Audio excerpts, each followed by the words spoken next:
ఈరోజు అయితే మనం ఆలూ ఫ్రై ఎలా చేసుకున్నా చూద్దాం. నార్మల్గా ఆలూ ఫ్రై అందరూ చేస్తారు, కాకపోతే ఇది కొంచెం డిఫరెంట్గా ఉంటుంది అండ్ క్రిస్పీగా టేస్టీగా ఉంటుంది. ఇదైతే మీరు తప్పకుండా ట్రై చేస్తారు.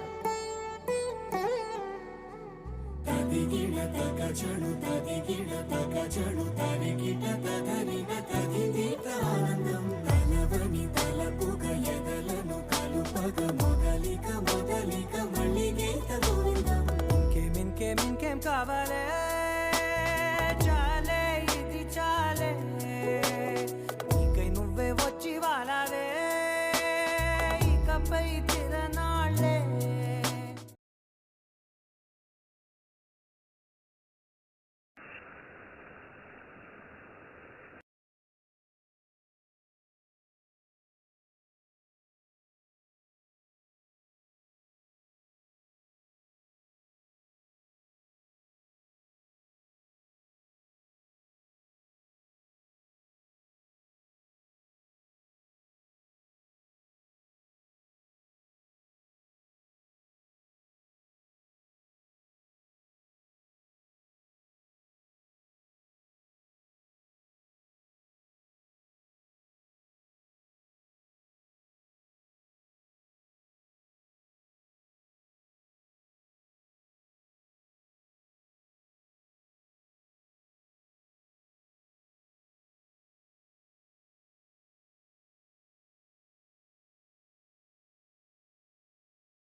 ఇంతే అండి, సూపర్ అండ్ టేస్టీగా ఉండే ఉల్లగడ్డ ఫ్రై అయితే రెడీ అయిపోయింది. నేను ఎందుకు డిఫరెంట్గా అన్నానంటే, దీంట్లో మనం నార్మల్గా వేసే శనగల పొడి కాకుండా మ్యాగీ మసాలా యాడ్ చేసాం కాబట్టి ఇది ఒక చాట్ లాగా ఉంటుంది అనమాట. డిఫరెంట్గా రైస్లోకి, చపాతీలోకి కిడ్స్ అయితే చాలా ఇష్టంగా తింటారు అండ్ పెద్దవాళ్ళకు కూడా చాలా టేస్టీగా అనిపిస్తుంది అనమాట.